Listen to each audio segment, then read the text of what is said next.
Everyone, we're super excited to be here. As someone who talks about midlife and writes about midlife and produces stuff about midlife, I can't be more thrilled to be up here at this event talking about this much needed conversation. So I want to first start by thanking Let's Talk Menopause for really all the work that they've done on normalizing menopause and the conversation around that, because it has truly been an on-ramp to talk more about midlife and aging, and midlife particularly as this wider, complicated, explosive, so much to unpack that we haven't unpacked.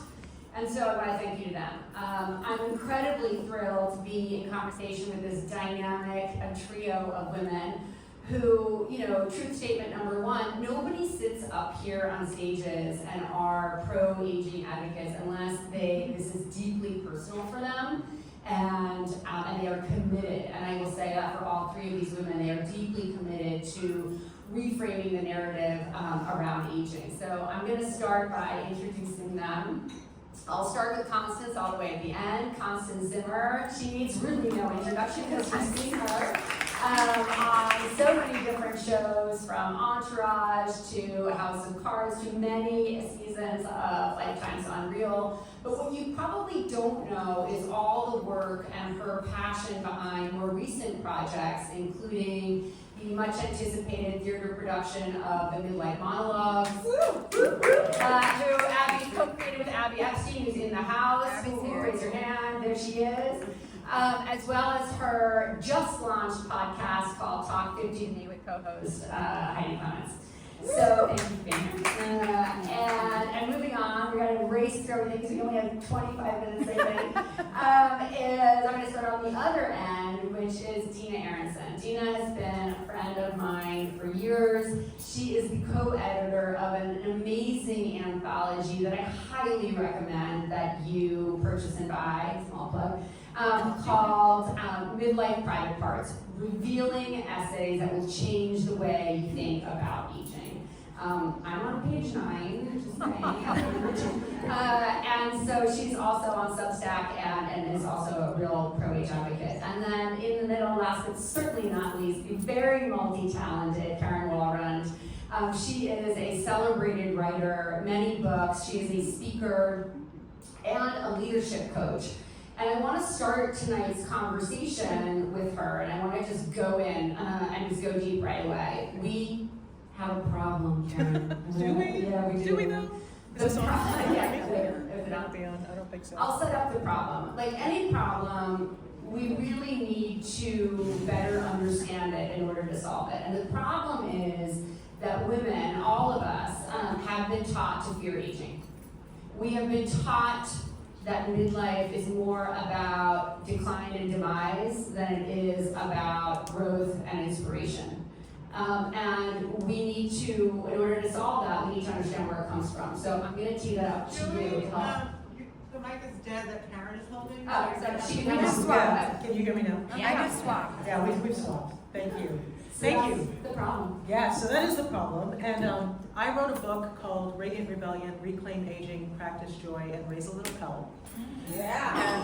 And the book, I will tell you, I started writing this book thinking, I am so okay with aging that I want to educate the masses on how great it was. Not realizing actually how steeped in ageism we all are, right? And the book actually starts with why do we hate aging? Like, how did that happen? And it turns out that somebody else studied it. Her name is Dr. Laura Hirschbein, and she's a medical historian and psychiatrist. And she wanted to know the answer to that question too. Did we always hate aging? And the way she figured it out was she went and researched popular magazines in the early 1900s, because she figured early magazines would, when they talked about aging, they would give you an idea of the zeitgeist, right? And as it happens, in 1900, 1899, 1900, most popular magazines were written by people who were in advanced age, 70s, 80s, 90s. And generally they said, aging is awesome.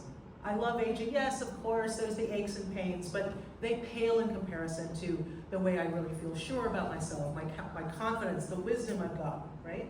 So people loved aging back then, right? Fast forward, 2 world wars, a Great Depression, and now the government, in its wisdom, decides, you know what? we have all of these 30-something-year-old, let's say it men, who aren't getting jobs. And especially because we have these 70, 80, 90-year-olds that are still working. So we're gonna have a mandatory retirement age of 65. So if you're over 65, you gotta get out of the workforce, right? So now, aging is becoming a problem, because if you're 70, 80, 90 and not contributing to the workforce, then you're not contributing to society. And so you're just a burden on society, right? So that's what's happening. At the same time, geriatrics is starting to come into the forefront, right? Because geriatrics wasn't really a thing. And the people who decided, let's see what happens to the body with geriatrics, I'm glad you all are sitting, right? Are child psychologists and pediatricians. And they decided that the standard for normal that they were going to use, ready? 5-year-olds.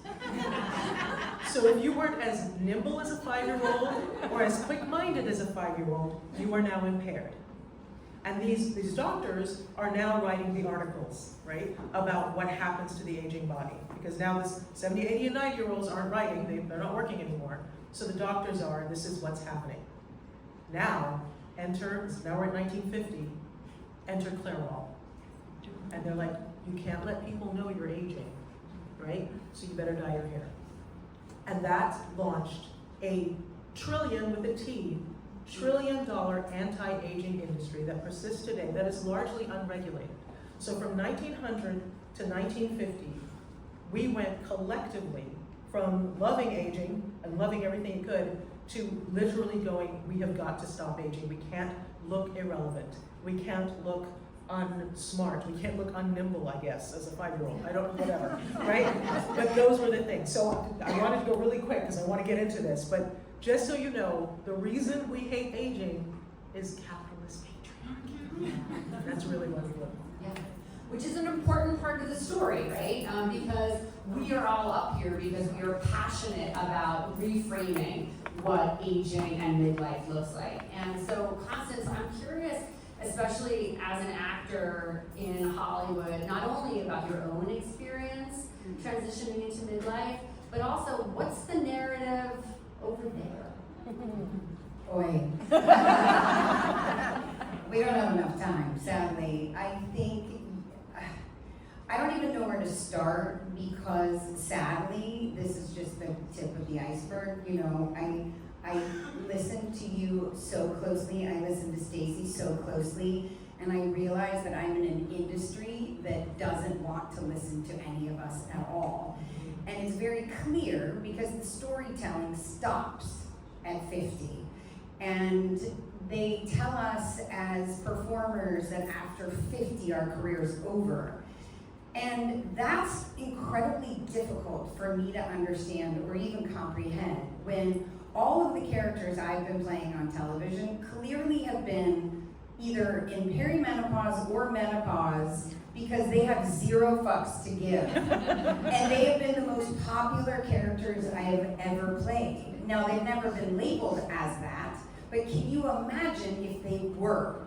We would be giving power to women when they feel they are the most powerless. So I can't believe I'm here on this stage talking with all of these professionals that have a lot more basis. Like, yes, take all of that to your doctor. What I say you can't take to your doctor, but what you can do is we need to show up with more storytelling for women over 45, specifically over 50, because we need to, again, change that narrative. So when I, a year ago, was dropped off the cliff with menopause, because I was like, I'm not gonna have menopause.